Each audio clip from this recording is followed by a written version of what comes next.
పుట్టినది నారాయణ వాక్యం నాకు పుట్టలేదు ఏనాడు నా తల్లి కూడా జన్మించాను ఆనాడు పుట్టిన అమ్మ నీళ్ళతో వెళ్ళిగా కూడా పోరు పాపయ్య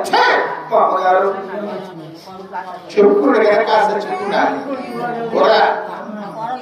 ఇంతవరకు ఏం చెప్పారు నా చెడు కుదరని నా మేనుడని నా ఏడో కూడాలని మరి మరి ప్రాధేయపడి చెప్పాను ఇంతవరకు ఇప్పుడు ఏం చెప్తున్నాను ఏమి కావు ఎన్ని దూరం చెప్పాను అంటున్నా 1 2 కథలు 3వ దూరం చెప్తున్నా 3వ కాదు మీ అమ్మ ఏం చెప్పింది పెద్దల వారు మాట ఈయనడే కానీ అడ్డాడు పెద్దలంటే ఎవరు మీరే మామయ్య కదా మీరే కదా మామయ్య మీరు ఎలా చేస్తే అలాగే వింటారు మామయ్య